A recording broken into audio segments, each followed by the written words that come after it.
नमस्कार दोस्तों, दावतांश क्लासेस के ऑनलाइन प्लेटफॉर्म पे मैं मैथिली पांडे आपका स्वागत और अभिनंदन करता हूं।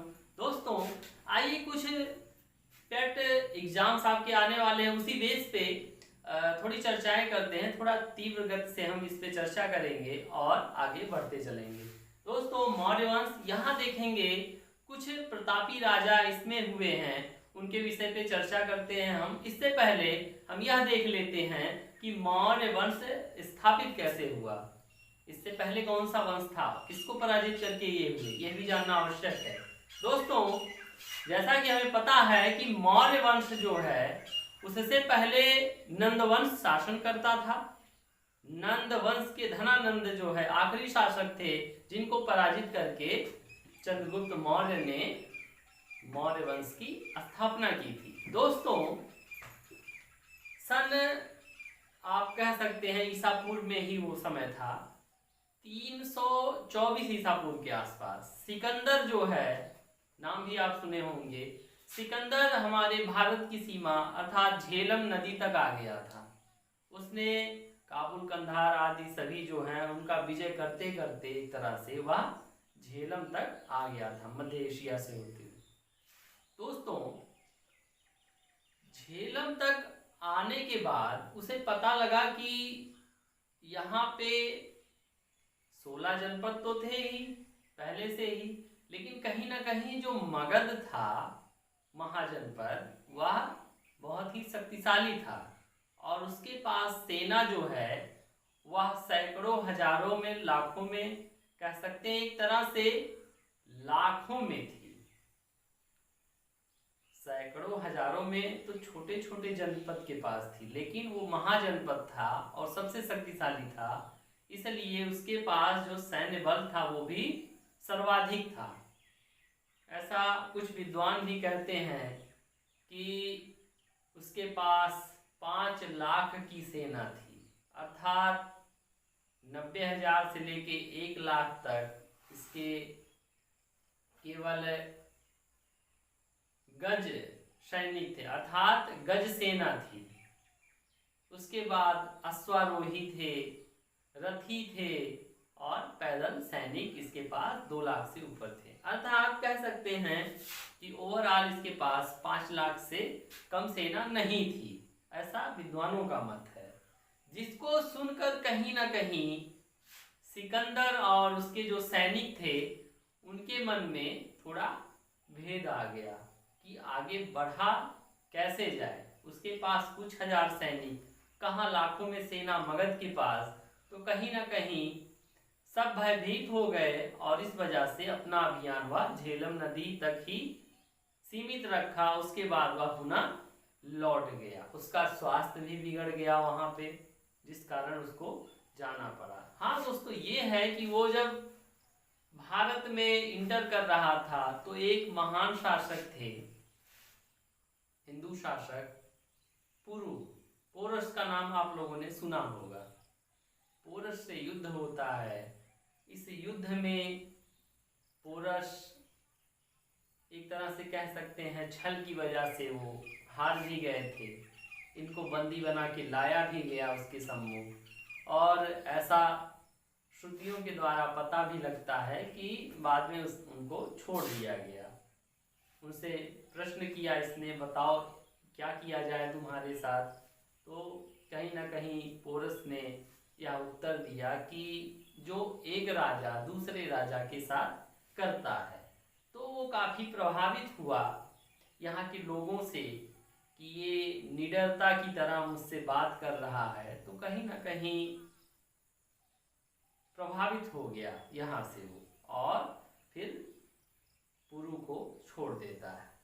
पुरु अपना फिर से शासन करने लगते हैं। दोस्तों तो मैंने बताया यह झेलम तक ही अभियान चला, उसके बाद यह अस्वस्थ हो गया और फिर इसके सैनिक भी भयभीत हो गए और ये वापस लौट गए। लेकिन दोस्तों जो सिंध और कंधार जो है, इस पे इसका शासन बना रहा। यह इसका एक सेनापति था, आपने सुना भी होगा, सेल्यूकस। सेल्यूकस इसका सेनापति था और सेलूकस फिर इन राज्यों की देखभाल एक तरह से शासन करने लगा। दोस्तों, तो चंद्रगुप्त के विषय में थोड़ा हम जान लेते हैं। चंद्रगुप्त मौर्य जो हैं, इनके गुरु चाणक्य हुए हैं, विष्णुगुप्त जिनका नाम है, चाणक्य भी उनका नाम है, और कौटिल्य के नाम से भी हम उन्हें जानते हैं। यह क्वेश्चन कई बार पूछा गया है कि चंद्रगुप्त मौर्य के गुरु का क्या नाम है। तो उनके गुरु का 3 नाम आप बता सकते हैं, चाणक्य, कौटिल्य और विष्णुगुप्त। दोस्तों, तो क्या होता है, यहाँ पे चंद्रगुप्त मौर्य को कहीं न कहीं चाणक्य एक योग्य सैनिक, योग्य नेता, योग्य प्रशासनिक समझ के प्रोत्साहित करते हैं और इनको एक तरह से मगध के शासन के लिए प्रेरित करते हैं, अन्य राजाओं के साथ मैत्री करते हैं और मगध पे चढ़ाई कर देते हैं। दोस्तों, कुछ अभियान इन्होंने किए लेकिन वह असफल हो गए। असफल मतलब कि वो पूर्ण रूप से नहीं हो पाए। क्यों नहीं हो पाए? मगध जो है वह ऐसे स्थान या क्षेत्र विशेष में है जिसको एक तरह से पराजित करना संभव नहीं था। इन्होंने अर्थात चाणक्य और चंद्रगुप्त ने क्या किया? प्रथम प्रयास इन्होंने किया कि मगध जो है, मगध का यह एरिया मान लीजिए है, यह उसका एक द्वार है। तो चाणक्य और चंद्रगुप्त इसके सामने से ही युद्ध प्रारंभ कर देते हैं, अर्थात यहाँ से ही वो युद्ध में भाग लेते हैं। क्योंकि इसका निकास द्वार या कह लीजिए जाने का रास्ता केवल एक था, यहाँ पे सैनिक पर्याप्त थे, इनको मार के भगा दिए। ये लोग भागते भागते, मुँह छिपाते हुए इधर उधर भाग रहे थे, सैनिक पीछे लगे हुए थे। ये जाते हैं, एक जंगल था, ऐसा सुनने को मिलता है, जंगल था, वहाँ पे एक झोपड़ी थी और उस झोपड़ी में एक बुढ़िया माता थी और उसका एक पुत्र था। जब इनका ये प्रथम अभियान असफल हो गया, क्या होता है, वो बूढ़ी माता रोटी बना के अच्छे से पका के और अपने पुत्र को देती है खाने के लिए। तो वो पुत्र क्या करता है, सीधा जाके उस फूली हुई रोटी में हाथ डाल देता है और उसको खाने की कोशिश करता है, लेकिन उसका हाथ जो है जल जाता है। तो वहाँ पे वो बूढ़ी माता क्या कहती है, देखो तुमने भी वही मूर्खता की जो चंद्रगुप्त और चाणक्य ने की। अर्थात तुमने सामने से ही, जैसे चंद्रगुप्त और चाणक्य ने युद्ध की शुरुआत कर दी, वैसे ही तुमने फूली हुई रोटी को बीच से ही तोड़ना चाहा। अर्थात सामने से, किनारे से करके धीरे धीरे उसको खाओ, इसका स्वाद मिलेगा। और यही कार्य चंद्रगुप्त और चाणक्य को भी करना था। पहले उसके बॉर्डर को कमजोर करते और फिर धीरे धीरे मगध पे कब्जा कर लेते।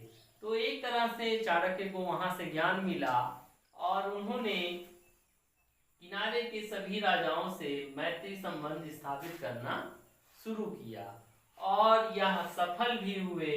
और यहाँ पे धनानंद पराजित भी होता है। 322 ईसा पूर्व में वह पराजित होता है और नंद वंश खत्म हो जाता है और मगध वंश अर्थात मगध में चंद्रगुप्त मौर्य का वंश स्टार्ट हो जाता है, अर्थात उनकी सत्ता चालू हो जाती है। दोस्तों, मगध भौगोलिक रूप से बहुत ही सुरक्षित माना जाता था। इसके क्रम में हम देख लेंगे थोड़ा कि क्यों इतना सुरक्षित माना जाता था ये। देखिए दोस्तों, मगध जो है ये भौगोलिक रूप से इसलिए काफी कह सकते हैं कि सुदृढ़ था। यहाँ पे ये किला है, इसके किनारे किनारे पानी भरा हुआ रहता था।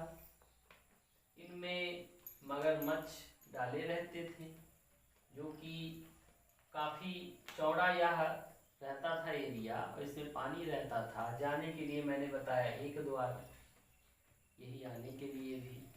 तो यहाँ पे मगरमच्छ रहते थे पानियों में। उसके बाद इसका और जो अगला क्रम था, इसमें बबूल के कांटेदार वृक्ष थे। कहने का मतलब ये है कि यहाँ पे और किसी रास्ते से जाना संभव नहीं था, आपको सामने से ही जाना पड़ता। एक तरह से कह सकते हैं सुदृढ़ प्रशासन, साम्राज्य, आप जो भी कहें, वह मगध था। दोस्तों, जैसा कि मैंने बताया कि 322 ईसा पूर्व में 322 ईसा पूर्व में चंद्रगुप्त मौर्य विजयी होते हैं और मगध पे इनका शासन स्टार्ट हो जाता है। दोस्तों, चंद्रगुप्त मौर्य जो कि जैन धर्म को मानते थे, आखिरी में जैन धर्म मानने लगे, और इनकी मृत्यु मैसूर के श्रवणबेल मेला में होती है। दोस्तों, फिलहाल चंद्रगुप्त मौर्य एक महान प्रशासक थे। उसके बाद इनके पुत्र जो हैं, अच्छा, इन्होंने कई सारे वैवाहिक संबंध भी स्थापित किए। जैसे आपने अभी नाम सुना सेल्यूकस।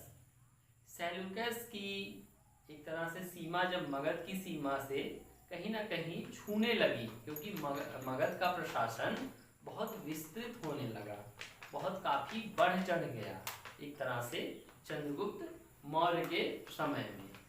तो क्या होता है कि निर्याकस इस समय, जैसा कि मैंने बताया, जो सिकंदर ने जो प्रदेश जीते थे उस पे वो शासन करता था। तो इन्होंने निर्याकस को भी पराजित किया और उसकी एक पुत्री थी हेलेना, उससे वैवाहिक संबंध भी स्थापित करे, ताकि वह आक्रमण का जो एक डर रहा हो, या एक तरह से कह लीजिए चिंता रही हो, वह दूर हो सके। इसलिए वैवाहिक संबंध भी स्थापित किए और कहीं ना कहीं वो इसमें सफल भी रहे। दोस्तों, इनके विषय में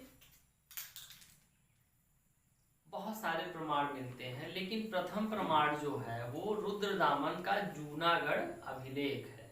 रुद्रदामन का जूनागढ़ अभिलेख है, जिसमें सर्वप्रथम चंद्रगुप्त मौर्य के विषय में हमें पता लगता है। दोस्तों, इनको एक तरह से कह लीजिए, इनके अभिलेखों को देख के सर्वप्रथम इनको विलियम जोन्स ने सैंड्रो कोटस का नाम दिया। किसका? सैंड्रो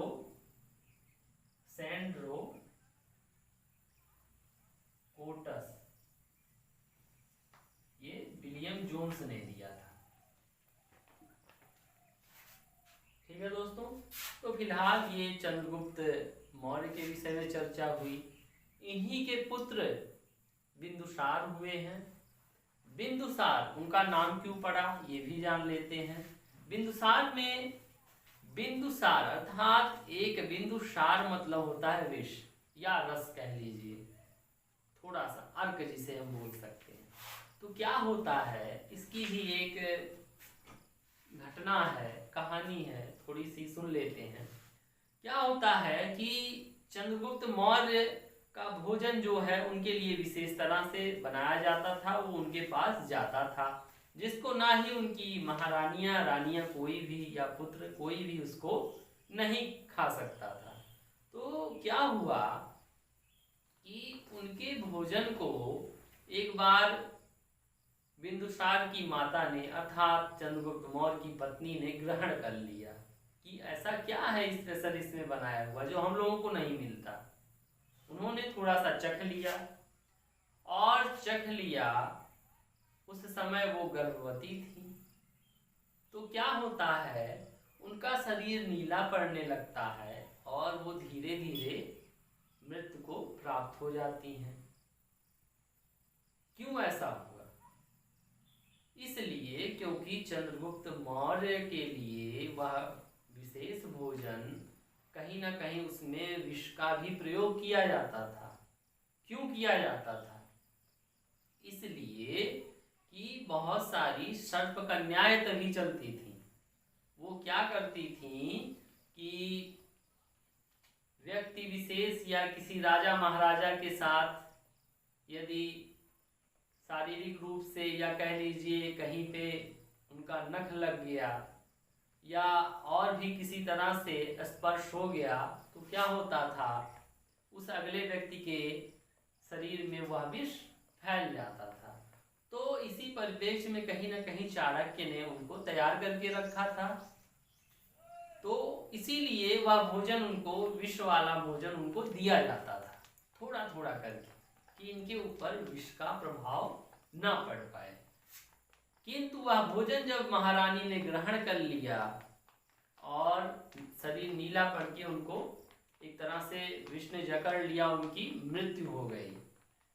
उसी समय शल्य क्रिया द्वारा चाणक्य ने बिंदुसार को, अर्थात उनका जो ऑपरेशन होता है आजकल, उसी समय कर दिया और बिंदुसार को निकाल लिया।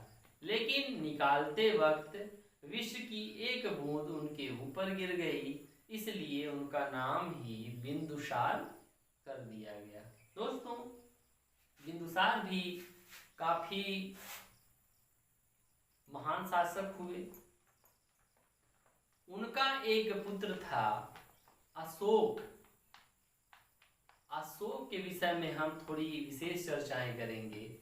अशोक जो है वो महानतम शासक था मौर्य वंश का। ऐसा पूछ लिया जाता है कि अशोक जो है क्या क्या किया उसने कार्य, क्या युद्ध कौन कौन से लड़े, बहुत सारी चीजें हैं। फिलहाल उतना समय नहीं है अब पर्याप्त, इसलिए कम ही हम बता पा रहे हैं आपको। अशोक के समय में एक कलिंग युद्ध हुआ जो कहीं न कहीं अशोक के ही नेतृत्व में चल रहा था। बिंदुसार राजा थे, महाराजा थे, लेकिन उनके संरक्षण में ही वह युद्ध चल रहा था। और कलिंग युद्ध में जो है इतनी मार काट होती है, उसमें निर्दोष प्राणी इतने मारे जाते हैं, स्त्रियां मारी जाती हैं, क्योंकि कलिंग जो है अपने आप को स्वतंत्र रखना चाहता था।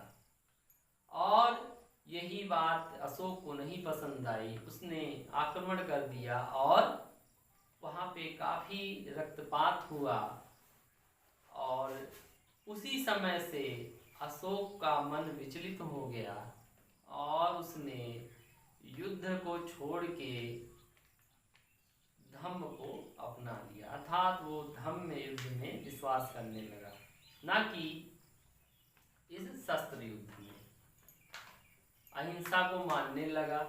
तो कह सकते हैं कि कलिंग युद्ध से अशोक का हृदय परिवर्तन हो गया।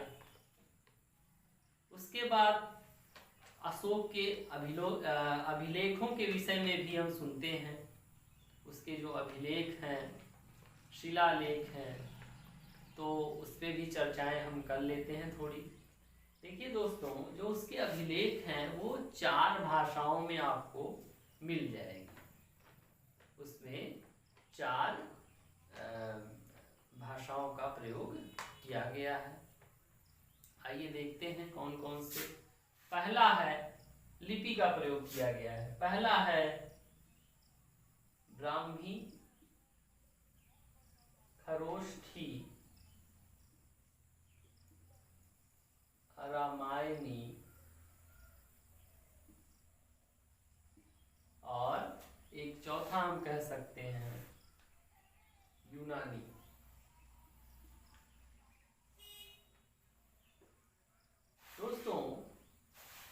4 लिपियों का प्रयोग हुआ है। सर्वाधिक आपको ब्राह्मी मिलेगी, यह सर्वाधिक प्रयोग में लाई गई है। तो आइए हम थोड़ी चर्चा इनके शिलालेख पे भी कर, स्तंभ लेख पे भी कर लेते हैं।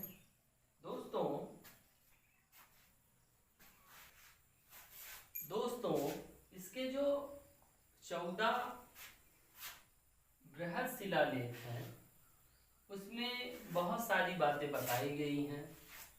वो 14 बृहद शिलालेख अर्थात शिलाओं पे खुदाई कर करके अपनी बातें अशोक ने बताई हैं। तो प्रथम, द्वितीय, तृतीय करके ऐसे ही हैं, उस पर हम ज़्यादा चर्चाएं नहीं करेंगे।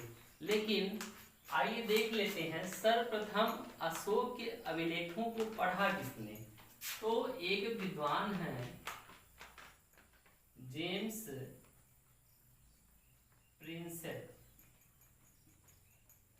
इन्होंने 1837 में सर्वप्रथम अशोक के शिलालेखों अभिलेखों को पढ़ा था। वह किस भाषा में थी?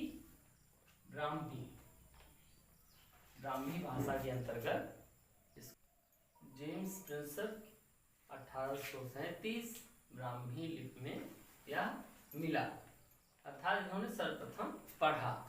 दोस्तों मैंने जो बताया कि कलिंग का युद्ध, इसने अपने राज्याभिषेक के 8वें वर्ष ये अभियान किया था, अर्थात 261 ईसा पूर्व कह सकते हैं। दोस्तों